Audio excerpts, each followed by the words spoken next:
Saludo muy cordial, mis queridos amigos y hermanos. Es un placer para mí venir a sus hogares hoy para continuar nuestro estudio sobre el conflicto cósmico. Hemos estudiado hasta ahora 4 temas, este es el número 5, y tenemos algunas cosas extraordinarias que estudiar todavía. Pero antes de abrir la palabra de Dios, queremos pedir su bendición. Así que les invito a inclinar sus rostros para pedir que Dios nos acompañe. Padre Celestial, nos acercamos a tu trono con confianza porque venimos en el nombre de Jesús. Venimos confiados de que tú nos compartirás tu sabiduría para que podamos comprender la importancia de lo que vamos a estudiar. Danos mentes claras, corazones tiernos y danos la valentía, Señor, de vivir en armonía con lo que tú nos muestres en este día. Gracias te damos por el privilegio de la oración y sabemos que has respondido porque te lo pedimos en el nombre de Jesús. Amén. Vamos en primer lugar a repasar lo que hemos estudiado hasta este momento. Nos hemos dado cuenta en nuestro estudio que hay 2 aspectos que distinguen a la iglesia adventista de todas las demás iglesias. Número 1, el conflicto cósmico universal entre el bien y el mal. El hecho de que el pecado no es un fenómeno solo de aquí, sino que afecta a todo el universo. En segundo lugar, la importancia del santuario hebreo. La idea de que el santuario revela los pasos que toma Jesús para resolver ese conflicto cósmico entre el bien y el mal. Empezamos nuestro estudio del santuario en el campamento. Y vimos que Jesús vino al campamento del santuario, a donde vivimos nosotros los pecadores, con el fin de enfrentarse a las tentaciones de Satanás y vivir una vida absolutamente perfecta en nuestro lugar, para tejer un manto de justicia perfecto que nosotros pudiéramos reclamar como nuestro. Vimos que la vida perfecta de Jesús en el campamento fue una obra que Jesús desempeñó para todos los seres humanos sin excepción. Ese manto de la justicia de Cristo, su obediencia perfecta, está disponible para todo ser humano que jamás haya vivido en la historia del planeta Tierra.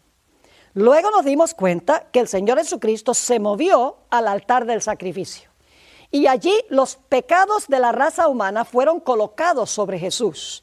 Y Jesús sufrió el castigo por la culpa de todos los pecados que se han cometido, que se están cometiendo y aún están por cometerse.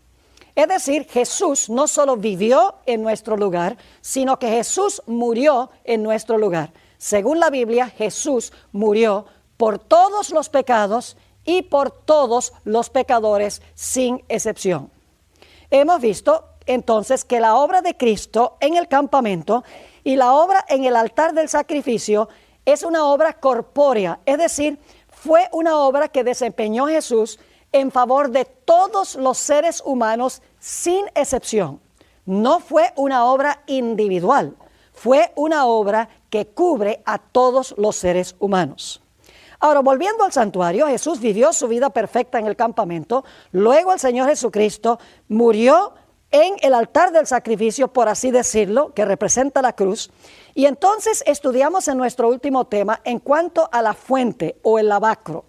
Y nos dimos cuenta que el lavacro o la fuente representa la resurrección de Jesús. Es cuando Jesús se lava de la contaminación de la muerte, sale del sepulcro, resucita, porque Jesús tiene que entrar a la siguiente fase de su obra. Y si Jesús hubiera permanecido en el sepulcro, se hubiera terminado su obra. Pero Jesús tiene que desempeñar una obra en el lugar santo del santuario. Para eso el Señor Jesucristo tenía que vivir de nuevo.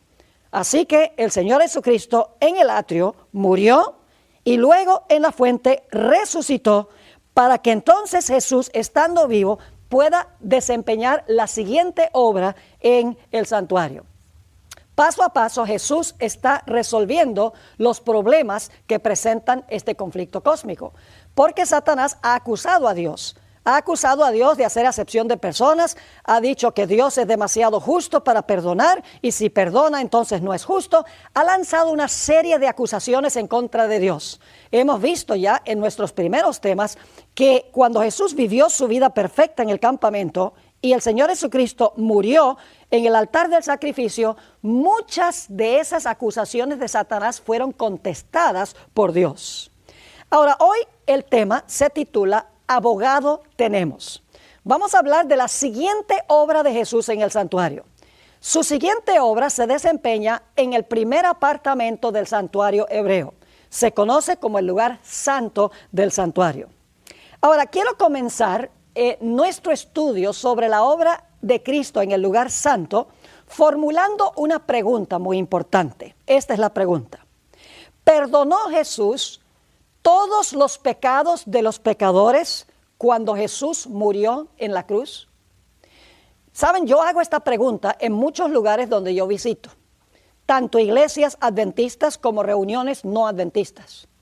Y casi siempre cuando hago esta pregunta, que si Jesús perdonó todos los pecados de todos los pecadores en la cruz, oigo una respuesta rotunda: sí, Jesús perdonó todos los pecados en la cruz. Pero eso no está en armonía con la Sagrada Escritura. Y posiblemente les sorprenda lo que estoy diciendo, pero quiero que escuchen cuidadosamente lo que vamos a estudiar y se darán cuenta que Jesús en la cruz hizo provisión. En el campamento hizo provisión para poder perdonar los pecados, pero los perdona cuando nosotros nos arrepentimos y venimos a Él pidiendo que nos dé su justicia. Cristo no perdonó todos los pecados de los pecadores en la cruz del Calvario.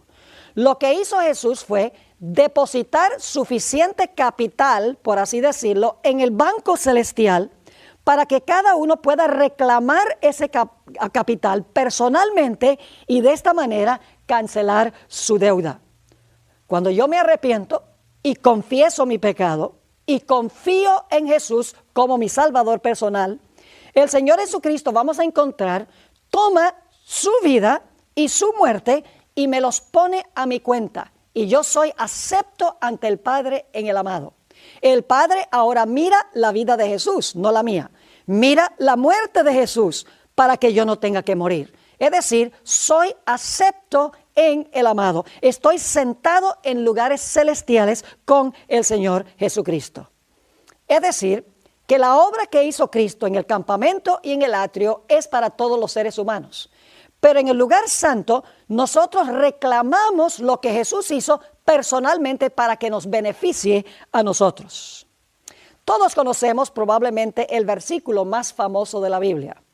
Lo consigue uno inclusive en partidos de fútbol americano. Allá al final del campo aparece un cartel grande muchas veces donde dice Juan 3:16. Yo creo que casi todo el mundo conoce ese versículo, pero generalmente enfatizamos especialmente la primera mitad del versículo y nos olvidamos que hay una segunda mitad. Ahora, ¿qué dice ese versículo? Declara, porque de tal manera amó Dios al mundo. Fíjese, amó al mundo que ha dado a su Hijo unigénito. Es decir, Cristo fue dado para todas las personas en el mundo. ¿Significa eso que todos los seres humanos se van a salvar? En absoluto, porque la segunda mitad del versículo dice, para que todo aquel que en Él crea no se pierda, mas tenga vida eterna. En ese versículo encontramos dos aspectos. El aspecto universal de la obra de Cristo. El Señor Jesucristo, por su vida y su muerte, demostró su amor para con todo el mundo, todos los pecadores. Pero el versículo también dice que solo se beneficiarán con lo que Jesús hizo aquellos que creen o confían en Él. Les voy a dar un ejemplo para que podamos entender un poco mejor este asunto de cómo Cristo depositó el capital en el banco para que todos se pudieran salvar, pero que tenemos que reclamar ese capital para que nos beneficie a nosotros. Quiero que se imaginen el dueño de un banco. Este dueño tiene recursos ilimitados, trillones y cuatrillones de capital, suficiente para pagar todas las deudas de todos los seres humanos. Él mira a la gente en este mundo, dice, yo tengo compasión de todas esas personas. Mire cómo están endeudados, no pueden dormir, no se pueden concentrar en nada, todo el tiempo están angustiados y preocupados por todas las deudas que tienen. Así que el dueño del banco dice, yo voy a establecer un fondo especial en este banco. Yo voy a depositar en ese fondo suficiente capital para pagar todas las deudas de todos los seres humanos en el planeta Tierra. Toda su deuda de hipoteca, toda su deuda de tarjetas de crédito, toda su deuda de préstamos educativos, toda su deuda de tarjetas de almacenes por departamento, para pagar también la deuda que tienen para el automóvil que están comprando. Es decir, yo voy a depositar en esa cuenta del banco suficiente capital para pagar todas las deudas de todos los seres humanos en el planeta Tierra. Ahora, ¿de qué valdría que el dueño del banco hiciera eso si nadie lo supiera? Claro, hay que anunciar que hay un banco con suficiente capital para pagar las deudas de todos los seres humanos. Así que el dueño del banco dice, esto hay que anunciarlo, hay que avisarle a la gente de que hay capital para todos los seres humanos. Así que a través de los medios de comunicación, a través de palabra de boca, televisión, radio, internet, teléfono, por todos los medios, el dueño del banco anuncia que en este banco hay un capital suficiente para pagar las deudas de todos los seres humanos. Pero hay una condición, y esa condición es que cada individuo tiene que venir al banco y tiene que pedir el capital. Es decir, no es automático que el dueño del banco toma el capital y lo riega por todas partes y paga todas las deudas de los seres humanos. No funciona así. La forma como funciona es que cada individuo, cuando oye que hay el suficiente capital en el banco para pagar sus deudas, tiene que venir al banco y tiene que reclamar el capital como suyo para pagar todas sus deudas. Si no viene al banco para reclamar el capital que está allí, que ha sido depositado por ese magnate, entonces la persona quedaría endeudada. Esto ilustra la obra de Cristo. Cuando el Señor Jesucristo vivió su vida perfecta en el campamento y cuando el Señor Jesucristo murió en la cruz del Calvario y resucitó para ir al cielo, el Señor Jesucristo depositó, por así decirlo, en el banco del cielo suficiente mérito para salvar a todos los seres humanos. Su vida perfecta era suficiente para estar en lugar de la vida imperfecta de cada ser humano. Su muerte en la cruz era suficiente para cancelar la deuda de pecado de cada ser humano. Pero para beneficiarse de lo que Jesús hizo, es necesario que individualmente la persona venga y reclame individualmente de Jesús su vida perfecta y su muerte por el pecado. Y entonces Jesús toma su vida y su muerte y los coloca a la cuenta del pecador y la deuda queda cancelada. Ahora, a veces yo hago una pregunta cuando predico en diferentes sitios. Y la gente cuando hago esta pregunta a veces queda medio confusa. Yo les digo, mire, ¿usted cree que la salvación se terminó en la cruz? Y inclusive muchos adventistas dicen, sí, Cristo completó su obra de salvación en la cruz. Y entonces les hago una pregunta, otra pregunta más. Les digo, y déjenme preguntarles esto. Ustedes me podrían decir qué es lo que ha estado haciendo Jesús en el cielo durante los últimos 2000 años, si es que toda la salvación se terminó en la cruz. ¿Podría explicarme por qué han pasado 2000 años y qué ha estado haciendo Jesús durante los últimos 2000 años? Y muchas veces la gente queda confundida y dice, oye, bueno, en realidad tengo que pensarlo. Otros dicen, bueno, está intercediendo. Y entonces yo les hago la pregunta, les digo, tú dices que Jesús está los últimos 2000 años está intercediendo. Entonces déjame preguntarte algo. Si toda la salvación se completó en la cruz, entonces ¿por qué necesita Jesús hacer una obra intercesora? ¿Por qué tiene Jesús que hacer otra obra en el lugar santo si toda la salvación se terminó en la cruz? Obviamente hay otra obra que hay que desempeñar después que Jesús vivió su vida y después que murió en la cruz del Calvario. ¿Qué ha estado haciendo Jesús durante los últimos 2000 años de la historia? La respuesta es muy sencilla y vamos a leer unos versículos ahora a continuación. Los últimos 2000 años y algo, el Señor Jesucristo ha estado intercediendo por pecadores individuales que vienen a Él reclamando lo que Él hizo en la tierra, reclamando su vida perfecta y su muerte por el pecado. Para eso, lógicamente, Jesús tenía que haber resucitado en la fuente, porque si no hubiera resucitado, estaría muerto. Y esto me lleva al siguiente punto. ¿Cuáles son las cualidades que necesita tener un intercesor o un mediador? Hay por lo menos 3 cualidades que debe tener un mediador. En primer lugar, y esto casi ni siquiera hay que mencionarlo, pero en primer lugar, un mediador tiene que estar vivo, porque si está muerto no puede mediar. Por esa razón es que el Señor Jesucristo, después de su muerte, tuvo que resucitar en la fuente o en lavacro. Porque si Jesús no hubiera resucitado, Él no podría servir como mediador. Es decir, tiene que estar vivo. Ahora, yo enfatizo esto también por otro motivo. Y es que hoy en día hay muchos cristianos que creen que los santos median por ellos en el cielo. San José y Santa María y San Jacinto y San Francisco y San Judas. Una cantidad innumerable prácticamente de santos que la gente cree que está en la presencia de Dios intercediendo por ellos. El problema es que la Biblia dice, los vivos saben que han de morir, mas los muertos nada saben. Todos estos individuos, por más santos que hayan sido durante su vida, murieron y están muertos hasta que Cristo venga a resucitarlos. Entonces, si están muertos, ¿cómo pueden interceder ahora por los pecadores? En primer lugar, el mediador tiene que estar vivo. En segundo lugar, el mediador tiene que ser Dios y tiene que ser hombre. No solamente un mero hombre puede ser un mediador. Y yo sé que algunos están pensando y están diciendo, pero Pastor Bor, en el Antiguo Testamento habían sacerdotes que eran mediadores. Eso es verdad. Pero en realidad esos sacerdotes solamente ilustraban al verdadero mediador Cristo Jesús. Es decir, para enseñarle a los israelitas la obra que estaba haciendo Jesús, se estableció el sacerdocio para que pudieran entender que Jesús era el único mediador. Es decir, esos sacerdotes solo eran una sombra o una ilustración, una metáfora de la obra única de Cristo Jesús en el santuario celestial. Así que el intercesor tiene que ser Dios y tiene que ser hombre. Y algunos se preguntarán, ¿por qué tiene que ser Dios y tiene que ser hombre? Sencillamente porque para podernos conectar con Dios, tiene que ser Dios. Y para conectar a Dios con nosotros, el Señor Jesucristo o el sacerdote tendría que ser hombre. Esto se ilustra por la escalera que vio Jacob en su sueño.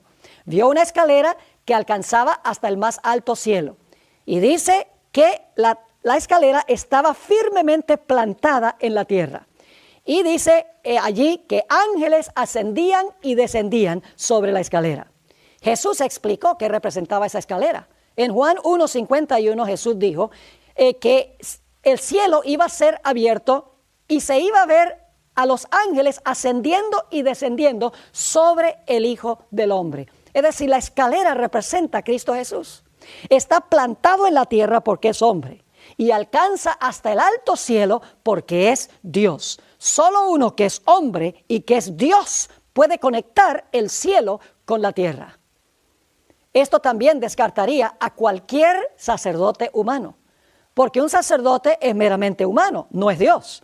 Así que ¿cómo un mero sacerdote humano puede representarnos ante Dios si el sacerdote también, vamos a ver, es pecador? No puede representarnos ante Dios porque es meramente un ser humano. Esto descartaría un sistema de sacerdocio donde la gente cree que uno tiene que ir al confesionario para confesarle el pecado al sacerdote humano. El sacerdote no puede interceder por el hombre en la presencia de Dios, sencillamente porque es un mero hombre, y vamos a encontrar en nuestro siguiente punto que es un hombre pecador. La tercera característica que necesita tener un sacerdote, un mediador o un intercesor, es que es necesario que hubiese vivido una vida completamente sin pecado. Vimos en uno de nuestros temas anteriores que en el Antiguo Testamento el sacerdote no podía tener defecto. La víctima que ofrecía el sacerdote tampoco podía tener defecto. Eso significa que el Señor Jesucristo, quien es el sacerdote y que también es la víctima, tenía que ser sin defecto moral. Y vimos que Jesús nunca cometió pecado. Fue un sacerdote sin mancha y fue un sacrificio sin mancha también. Esto descartaría también a cualquier sacerdote humano, porque los sacerdotes humanos son todos pecadores. Un pecador no puede comparecer ante la presencia de Dios en sí mismo. Solamente si el sacerdote reclama a Cristo como Salvador, puede entonces presentarse delante de Dios. Así que estas tres características del intercesor, que tiene que estar vivo, que tiene que ser Dios y tiene que ser hombre, y además de eso no puede tener defecto, no puede tener pecado, descarta a cualquier ser humano como sacerdote. El único que puede ser sacerdote es Cristo Jesús. Y lo que ha estado haciendo Jesús durante los últimos 2000 años es sirviendo como abogado o como sacerdote. Vamos a leer ahora una serie de versículos que nos explican qué está haciendo Jesús desde que ascendió al cielo. El primer texto que vamos a leer es 1 de Timoteo, el capítulo 2 y luego los versículos 5 y 6. 1 de Timoteo 2 y el versículo 5 y 6. Esto es clarísimo. Dice, porque hay un solo Dios. Está hablando allí de Dios el Padre. Hay un solo Dios y un solo mediador. ¿Cuántos mediadores hay? ¿Todos los sacerdotes humanos en la tierra son mediadores? Eso no lo enseña la Biblia. La Biblia dice, hay un solo Dios y un solo mediador entre Dios y los hombres, Jesucristo, ¿qué? Jesucristo, hombre. Así que vemos aquí que el Señor Jesucristo fue y es hombre en todo sentido de la palabra. Es uno con nosotros.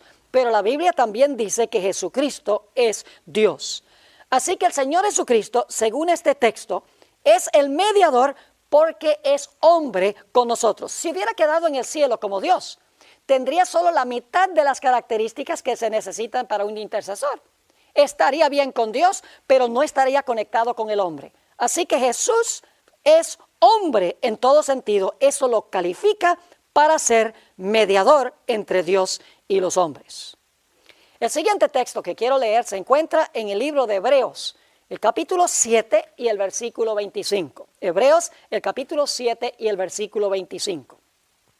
Dice aquí, por lo cual puede Jesús también salvar perpetuamente a los que por él se acercan a Dios. Paremos un momento allí. A veces yo pregunto, ¿el Señor Jesucristo en el cielo está intercediendo por todos los seres humanos? Y lamentablemente muchos cristianos son muy superficiales y han escuchado, sí, Jesús intercede por todo el mundo, por todas las personas. Pero en realidad eso no lo enseña la Biblia. Vamos a completar este versículo, Hebreos 7:25.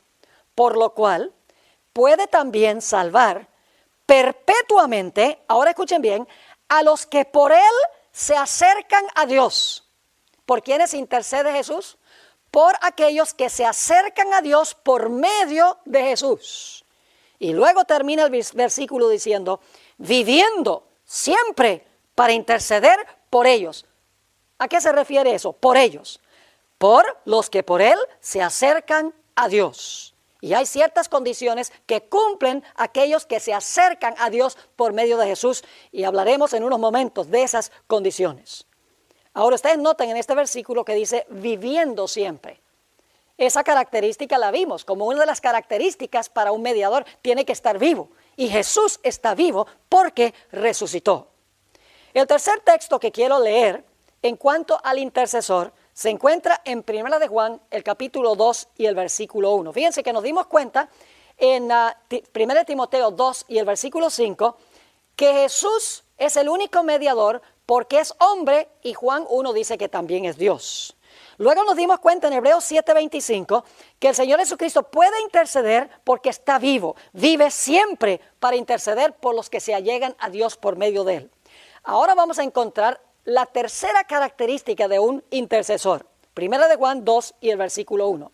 Hijitos míos, estas cosas os escribo para que no pequéis.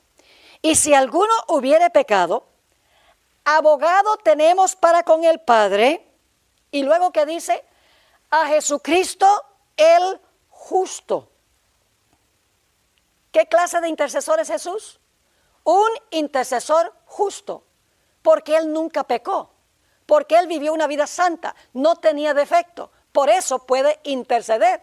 Dice aquí que el que aboga por nosotros ante el Padre es Jesucristo el justo, el que desarrolló un manto de justicia perfecto, el que nunca pecó, el que era un cordero y un sacerdote sin defecto, es el intercesor. Así que claramente, según estos versículos, la obra que desempeña Jesús en el cielo ahora es la obra de mediador, intercesor y abogado, uno que aboga por nosotros. Quiero leer un texto más que demuestra lo que está haciendo Jesús en el cielo ahora. Romanos 8 y el versículo 32 hasta el versículo 34. Dice allí, el que no escatimó ni a su propio Hijo, sino que lo entregó por todos nosotros, ¿cómo no nos dará también con Él todas las cosas? ¿Quién acusará a los escogidos de Dios? Fíjense que aquí no está hablando de todos los seres humanos, está hablando de los escogidos, aquellos que han recibido a Jesús como Salvador. ¿Quién acusará a los escogidos de Dios? Dios es el que justifica. ¿Quién es el que condenará? Cristo es el que murió, más aún el que también resucitó, el que además está a la diestra de Dios, el que también intercede por nosotros, es decir, por los escogidos. ¿Y quiénes son los escogidos? Los escogidos son los que han recibido a Jesús como Salvador personal. Eso se denota, por ejemplo, en Mateo 24, donde dice que Satanás va a querer engañar, si fuere posible, aún a los escogidos, es decir, aún a los que son fieles a Dios. Ahora, hay ciertas condiciones que un individuo tiene que cumplir para que Jesús sirva como intercesor. Obviamente el pecador necesita pararse delante de la ley perfecto, pero no tiene perfección porque es pecador. El pecador también tiene que morir porque ha transgredido la ley. ¿Cómo puede el pecador pararse perfecto delante de la ley de Dios y cómo puede escaparse de la muerte? Tiene personal e individualmente que cumplir ciertas condiciones individuales y reclamar a Jesús como su Salvador, reclamar la vida y la muerte de Cristo como suyas personalmente. ¿Cuáles son las condiciones que tiene que cumplir el individuo para contratar a Jesús como el abogado? Se los voy a mencionar y luego los vamos a ampliar un poco y a leer algunos versículos de la Escritura. En primer lugar, hay que arrepentirse del pecado. Eso significa estar triste por el pecado, no por las consecuencias que produce el pecado, sino triste por el pecado mismo. En segundo lugar, hay que confesar el pecado. No es suficiente estar triste por el pecado y arrepentirse. Hay que confesar el pecado con la boca. Hay que abiertamente decir, he pecado contra Dios. En tercer lugar, tengo que tener fe o tengo que confiar en Jesús como mi Salvador.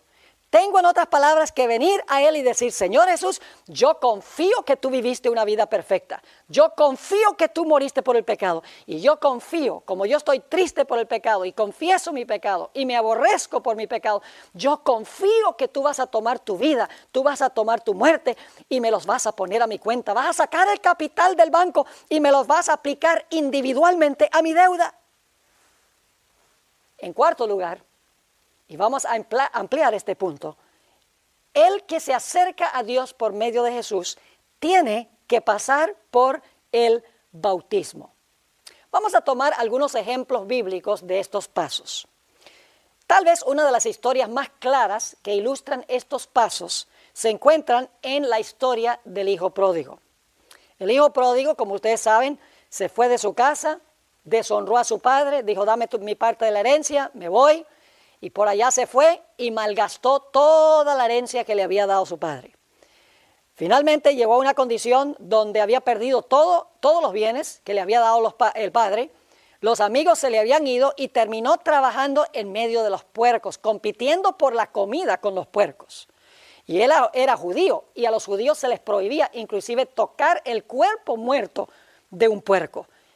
Así que estando lejos, Ahora se acordó de la bondad de su padre. Ay, qué bueno era cuando yo estaba en casa. Qué bueno era mi papá conmigo. Fíjese que la bondad del padre lo atrae. La bondad del padre lo que hace es llevarlo al arrepentimiento. Él dice, yo estoy triste de que haya hecho esto, de que haya gastado esta herencia. Las cosas estaban tan bien en mi casa. Dice, voy a regresar a mi casa. Y le voy a decir a mi padre que estoy arrepentido, voy a confesar, le voy a decir, he pecado contra el cielo y contra ti, no soy digno de ser llamado tu hijo. Ahí tenemos el arrepentimiento de este joven y cuando regresó la confesión de su pecado. Lo interesante es que la historia nos dice que él confió en que su padre lo iba a recibir, o si no, no hubiera regresado. Es decir, se arrepintió, confesó su pecado, confió en su padre. Y su padre, nos dice la Biblia, lo perdonó. Tomó su glorioso manto de justicia y lo colocó sobre su hijo. Es decir, le perdonó el pecado cuando el joven se arrepintió, confesó, regresó a casa y confió en la bondad de su padre. Tenemos también el ejemplo de Adán y Eva. ¿Saben ustedes que cuando Adán y Eva pecaron, ellos no estaban tristes por haber pecado? Y usted dice, ¿cómo sabe, pastor, que ellos no estaban tristes por haber pecado? Es muy sencillo. Ellos procuraron justificar su pecado. Una persona que trata de justificar lo que hizo, el pecado que cometió, en realidad no está arrepentida porque le está echando la culpa a los demás. Dios viene a donde Adán y le dice, ¿qué hiciste? Y Adán dice, sí, yo pequé, pero fue la mujer que tú me diste. Y luego entonces viene a la mujer y le dice a la mujer, ¿qué fue lo que tú hiciste? Y la mujer dice, bueno, la serpiente que tú hiciste me tentó. Y yo pequé, yo lo admito. Eso no fue tristeza por el pecado, ni tampoco fue una confesión por el pecado, ni tampoco era confianza en que Dios iba a arreglar el problema del pecado que ellos habían introducido en este mundo. ¿Cuándo fue que Adán y Eva realmente se arrepintieron, confesaron su pecado y confiaron en un Salvador? Fue cuando Dios le dijo a Adán que tomara unas víctimas en un mundo donde antes no existía la muerte. Y le dijo a Adán, Adán, toma el cuchillo, degolla ese animal. Y ustedes pueden imaginarse cómo habrá sido eso. Adán toma esos corderos, porque eran dos pecadores, toman esos corderos y les corta la garganta, chorrea la sangre y ahora el animal está inerte en sus brazos. Y entonces su creador le dice, Adán, por causa de tu pecado, eso es lo que me va a pasar a mí. Por causa de tu pecado, yo voy a tener que sufrir la muerte como ese animal. Ahora sí es verdad que Adán y Eva estaban arrepentidos de su pecado, porque entendían que el pecado iba a crucificar a su propio creador, que iba a crucificar a aquel que los había amado tanto como para crearlos y rodearlos de todas las bendiciones del huerto del Edén. Es decir, viendo lo que iba a costar el pecado, llevó a Adán y Eva a arrepentirse, a confesar su pecado y a confiar en un Salvador, y entonces Dios les perdonó el pecado. Así que vemos cuáles son las condiciones para recibir la salvación. Las condiciones son el arrepentimiento, la confesión y luego la confianza en el Señor Jesucristo, y ya veremos que hay una cuarta condición. En unos momentos vamos a hablar de eso. Pero permítanme darles otro ejemplo bíblico, David. El rey David cometió dos terribles pecados. En primer lugar, cometió adulterio. Tomó la esposa de Urías Eteo y tuvo relaciones sexuales con ella y la dejó embarazada. Terrible. Y luego procuró ocultar lo que había hecho, mandando a Urías Eteo al frente militar para que se aseguraran de que lo mataran, para entonces David poderse quedar con su esposa. ¡Qué cosa tan terrible! Pecado horrendo, adulterio y asesinato. Pero la Biblia nos dice que David escribió el Salmo 51.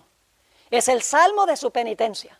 Si ustedes leen este salmo van a encontrar que David dice, yo me arrepiento de mi pecado.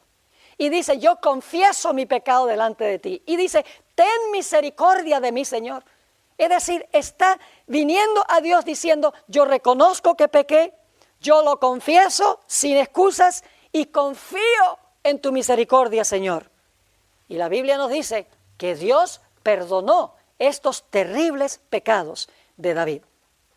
Ahora, la Biblia claramente nos enseña, mis queridos hermanos y amigos, que los pecados no fueron perdonados en la cruz, se hizo provisión para perdonarlos, pero no fueron perdonados en la cruz del Calvario. Quiero leerles algunos versículos ahora muy importantes que demuestran cuándo es que los pecados son perdonados. El perdón es algo individual. No es que Cristo en la cruz perdonó corpóreamente a toda la raza humana. No. Hay que reclamar lo que Jesús hizo. Vamos a Hechos, el capítulo 2 y el versículo 38. Hechos 2, 38. Esto es en el día del Pentecostés. El apóstol Pedro acaba de predicar un poderoso sermón diciendo que Jesús murió, resucitó y ascendió al cielo para servir como intercesor por los seres humanos. Cuando Pedro terminó su sermón, parece que no hizo un llamado y varios de los que estaban presentes allí vinieron a donde Pedro le dijeron, Pedro, ¿y qué tenemos que hacer a la luz de lo que tú has predicado? Que Jesús ascendió al cielo y ahora es príncipe y salvador. ¿Qué tenemos que hacer? Vamos a leer Hechos 2, 37 y 38. Al oír esto, se compungieron de corazón y dijeron a Pedro y a los otros apóstoles, varones hermanos, ¿qué haremos? Pedro les dijo, ahora escuchen, ¿qué tenía que hacer? Pedro les dijo, arrepentíos. Y ahora viene la cuarta condición que vamos a ampliar en unos momentos. Arrepentíos y bautícese cada uno de vosotros. ¿Qué indica cada uno? Que es una obra ¿qué? Individual. Arrepentíos y bautícese cada uno de vosotros en el nombre de Jesucristo. Ahora escuchen, para perdón de los pecados. ¿Cuándo es que los pecados son perdonados? Cuando la persona se arrepiente y se bautiza, dice aquí, entonces viene el perdón y se recibe el Espíritu Santo, porque dice la última parte del versículo, para perdón de los pecados y recibiréis el don del Espíritu Santo. Es decir, para que una persona pueda recibir perdón, es necesario que se arrepienta y que sea bautizada, y entonces recibe el perdón. Eso significa que el perdón no vino en la cruz. La provisión fue hecha, porque cuando la persona es perdonada, Dios sencillamente toma la vida de Jesús y la muerte de Jesús y los pone a la cuenta del pecador. Pero eso que hizo Jesús fue el depósito en el banco, por así decirlo. El pecador sencillamente, personalmente viene y reclama lo que está allá en el banco, lo que depositó Jesús por su vida y por su muerte. Notemos Hechos, el capítulo 5 y el versículo 31. Nuevamente dice que hay que arrepentirse para recibir perdón individualmente. Hechos 5:31, hablando de Jesús, dice, a este Dios ha exaltado con su diestra por príncipe y salvador. Ahora escuchen esto. Para dar a Israel arrepentimiento y perdón de pecados. ¿Por qué fue Jesús allá a la diestra del Padre? Dice, para dar a Israel arrepentimiento y perdón de pecados. Si los pecados habían sido perdonados en la cruz mucho tiempo antes, o por lo menos varios días antes, ¿por qué razón entonces dice aquí que que Cristo fue al cielo para dar arrepentimiento y para dar perdón? El perdón viene cuando la gente se arrepiente del pecado y confiesa su pecado y se bautiza. No es suficiente solo arrepentirse. También hay que confesar el pecado. Vamos a leer en 1 de Juan, el capítulo 1 y el versículo 9, donde queda absolutamente claro. Dice, sí, ese es el famoso sí condicional. Si confesamos nuestros pecados, Él es fiel y justo para perdonar nuestros pecados y limpiarnos de toda maldad. ¿Cuándo es que Dios nos perdona el pecado y nos limpia de toda maldad? El versículo es demasiado claro para no entenderlo. Dice, si confesamos nuestros pecados, Él es fiel y justo para perdonar. Ahora, fíjense, que ¿cuándo es que Dios es fiel y justo para perdonar nuestros pecados? Cuando nos arrepentimos y los confesamos. Él es fiel y justo, porque la justicia de Cristo es puesta en el lugar de nuestra injusticia. Pero no solamente hay que arrepentirse, no solamente hay que confesar el pecado, sino que también hay que confiar o creer en Jesús. Creer en verdad que cuando Él dijo que Él va a darnos su vida y su muerte, debemos creer que es verdad y debemos reclamarlo como nuestro. Hay que tener la certeza de que si nos arrepentimos y confesamos nuestro pecado, Jesús nos va a cubrir con su justicia porque es bueno y porque es fiel. En Hechos 10 y el versículo 43, hablando de Jesús, dice, de este dan testimonio todos los profetas, que todos los que en él creyeren recibirán perdón de pecados por su nombre. Fíjese, todos los que en él creyeren recibirán perdón. Obviamente, creer en Jesús es una condición para recibir el perdón. Pero hay una cuarta condición, y he tocado solo sobre ese punto, y ahora quiero ampliar un poquito más. El cuarto paso que se necesita cumplir para recibir el perdón de los pecados, para que Jesús sea nuestro abogado, nuestro intercesor, es el paso del bautismo.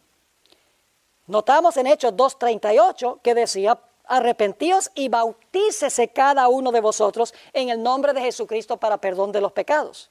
En Marcos 16 y el versículo 15 y 16 dice algo muy similar.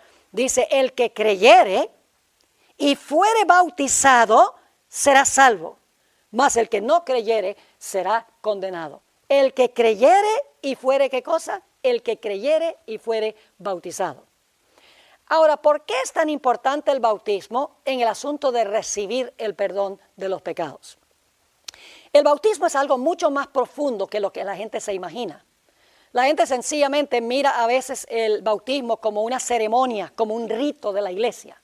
Pero en realidad el significado del bautismo es mucho más profundo. Permítame ilustrar lo que quiero decir. El Señor Jesucristo colgó sobre la cruz del Calvario. La Biblia nos dice que sus últimas palabras fueron, Padre, en tus manos encomiendo mi espíritu. Y luego dice que expiró, es decir, Jesús dejó de respirar. Luego el Señor Jesucristo fue sepultado, fue colocado en esa bóveda y una piedra fue colocada adelante de la tumba. Obviamente, mientras Jesús estaba sepultado en el sepulcro, el Señor Jesucristo no respiraba aún. Había dejado de respirar cuando murió. Cuando estaba enterrado no respiraba.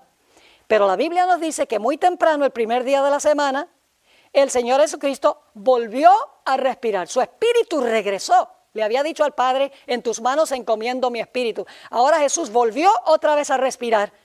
Vivió, en otras palabras. Así que tenemos la experiencia de Jesús. Su muerte, deja de respirar. En el sepulcro no respira. Y ahora cuando resucita, respira de nuevo. ¿Saben ustedes que en el bautismo, una persona lo que hace es repetir simbólicamente la experiencia de Cristo? Y por eso Dios lo incluye en Cristo.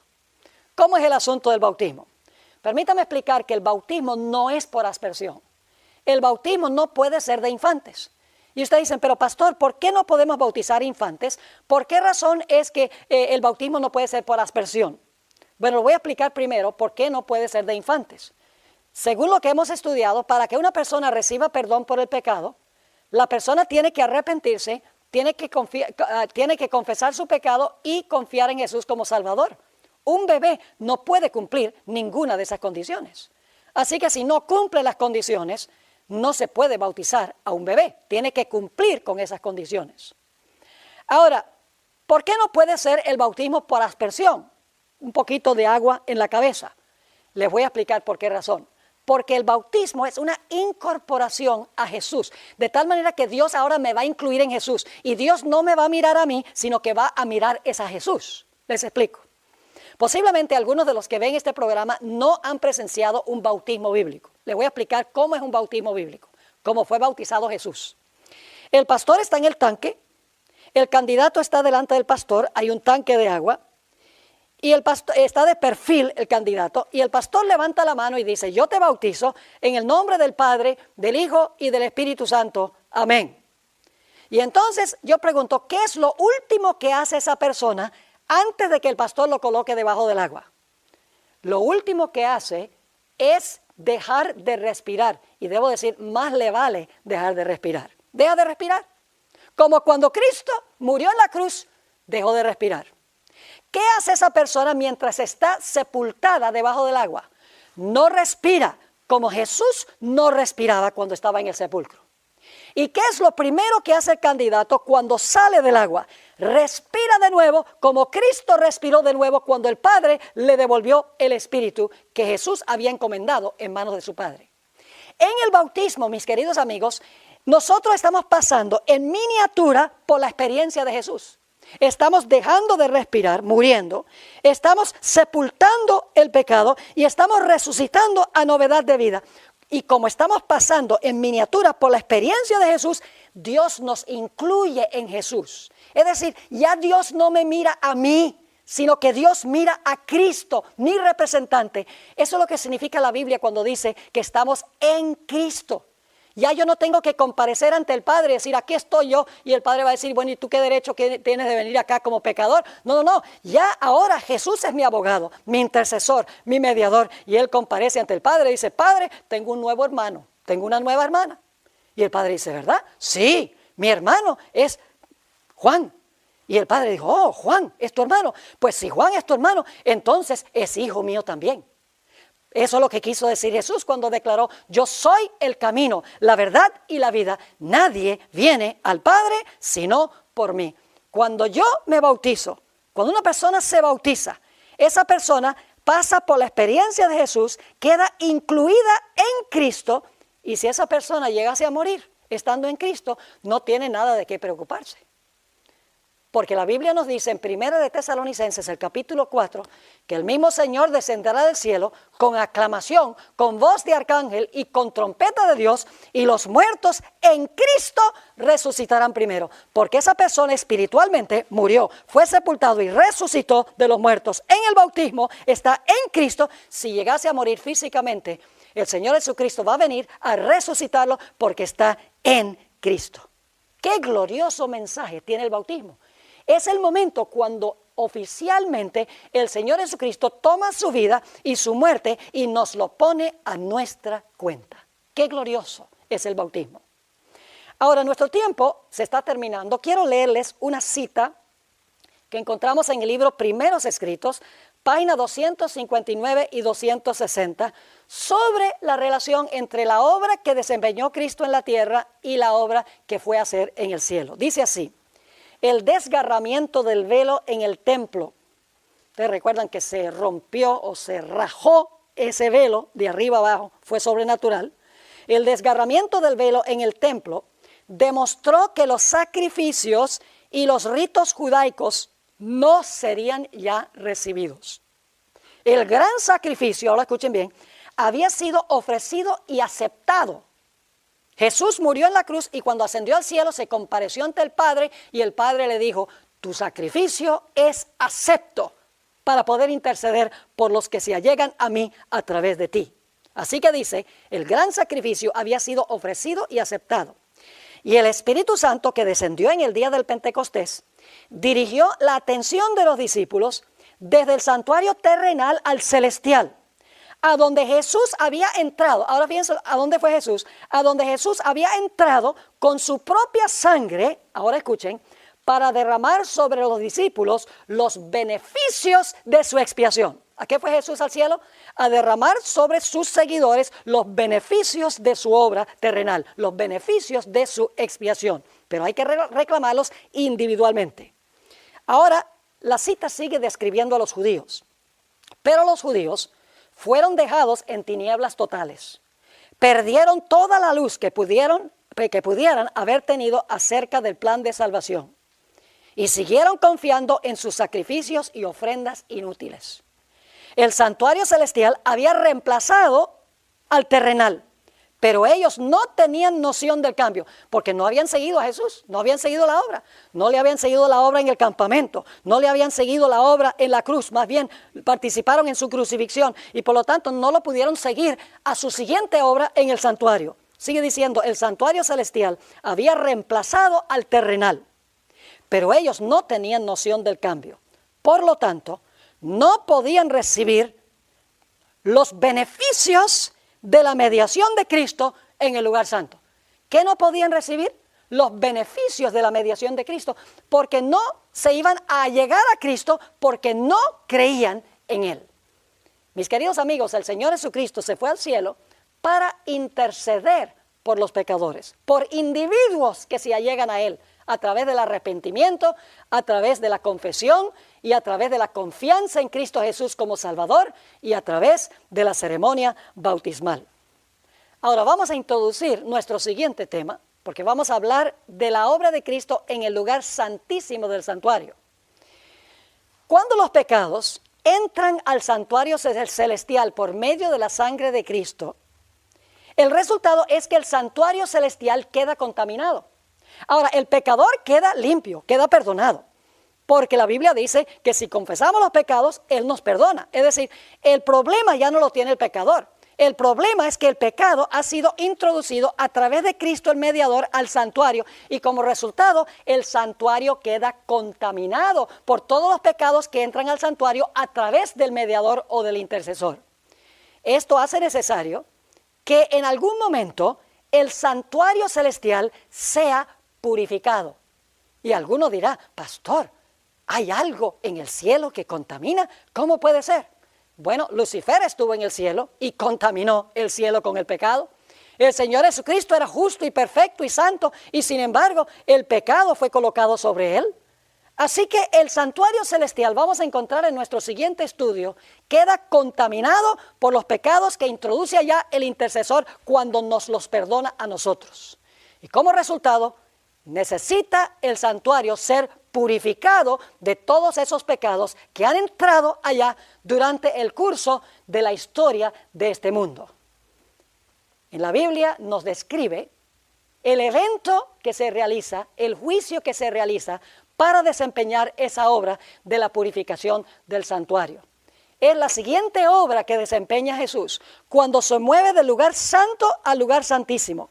Continúa intercediendo en el lugar santísimo, pero luego comienza el proceso Jesús de limpiar los registros del pecado que se encuentran allá en el santuario.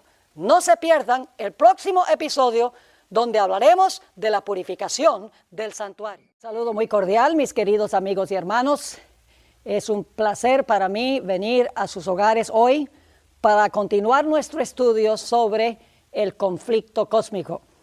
Hemos estudiado hasta ahora 4 temas, este es el número 5 y tenemos algunas cosas extraordinarias que estudiar todavía. Pero antes de abrir la palabra de Dios, queremos pedir su bendición. Así que les invito a inclinar sus rostros para pedir que Dios nos acompañe. Padre Celestial, nos acercamos a tu trono con confianza porque venimos en el nombre de Jesús. Venimos confiados de que tú nos compartirás tu sabiduría para que podamos comprender la importancia de lo que vamos a estudiar. Danos mentes claras, corazones tiernos, y danos la valentía, Señor, de vivir en armonía con lo que tú nos muestres en este día. Gracias te damos por el privilegio de la oración y sabemos que has respondido porque te lo pedimos en el nombre de Jesús. Amén. Vamos en primer lugar a repasar lo que hemos estudiado hasta este momento. Nos hemos dado cuenta en nuestro estudio que hay 2 aspectos que distinguen a la iglesia adventista de todas las demás iglesias. Número 1, el conflicto cósmico universal entre el bien y el mal. El hecho de que el pecado no es un fenómeno solo de aquí, sino que afecta a todo el universo. En segundo lugar, la importancia del santuario hebreo. La idea de que el santuario revela los pasos que toma Jesús para resolver ese conflicto cósmico entre el bien y el mal.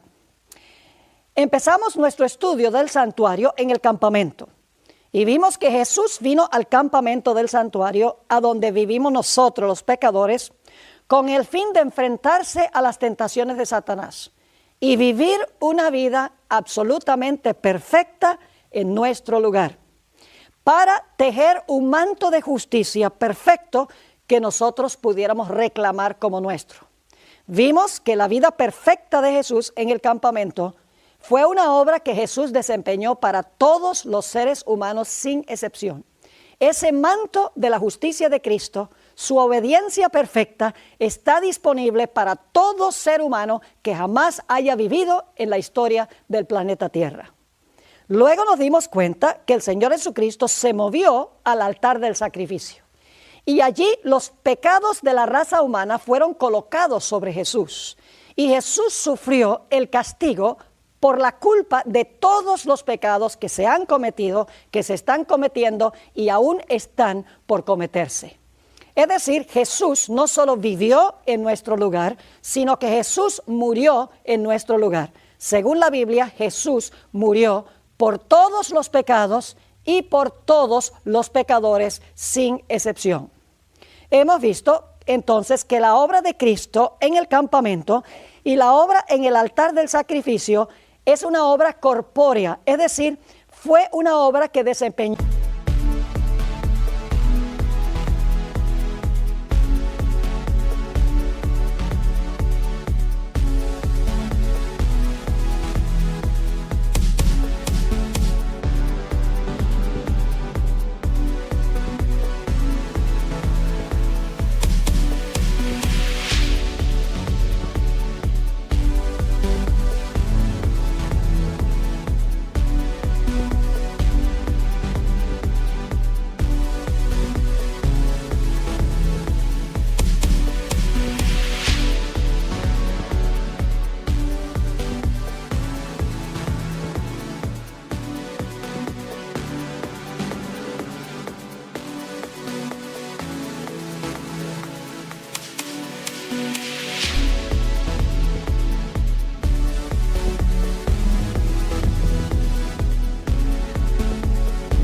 Jesús en favor de todos los seres humanos sin excepción.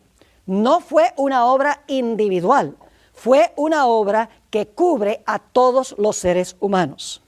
Ahora, volviendo al santuario, Jesús vivió su vida perfecta en el campamento, luego el Señor Jesucristo murió en el altar del sacrificio, por así decirlo, que representa la cruz, y entonces estudiamos en nuestro último tema en cuanto a la fuente o el lavacro.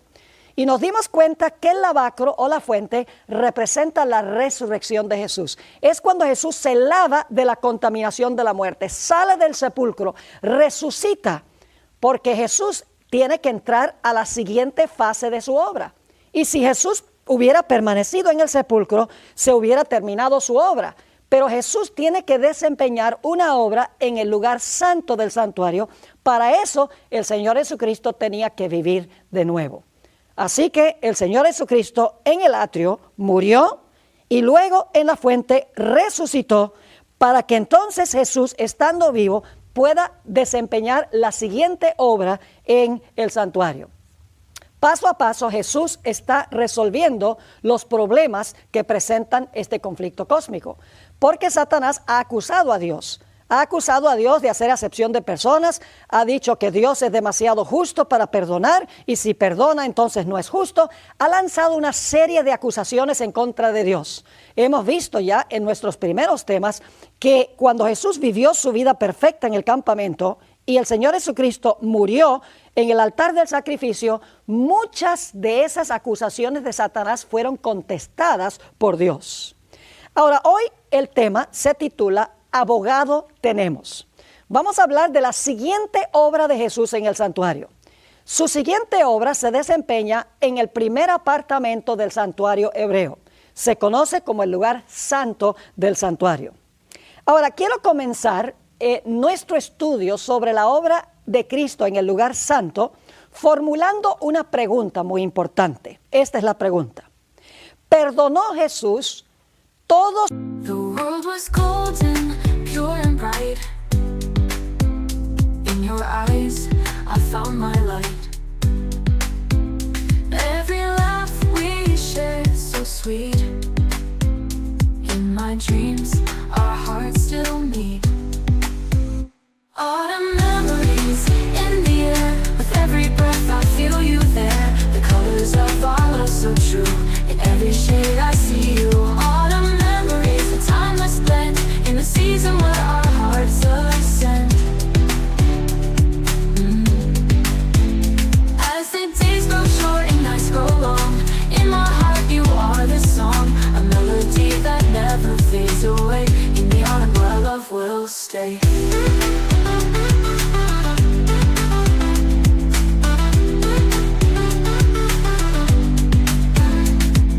Walking through the forest paths. Los pecados de los pecadores cuando Jesús murió en la cruz. Saben, yo hago esta pregunta en muchos lugares donde yo visito, tanto iglesias adventistas como reuniones no adventistas. Y casi siempre cuando hago esta pregunta, que si Jesús perdonó todos los pecados de todos los pecadores en la cruz, oigo una respuesta rotunda: sí, Jesús perdonó todos los pecados en la cruz. Pero eso no está en armonía con la Sagrada Escritura. Y posiblemente les sorprenda lo que estoy diciendo, pero quiero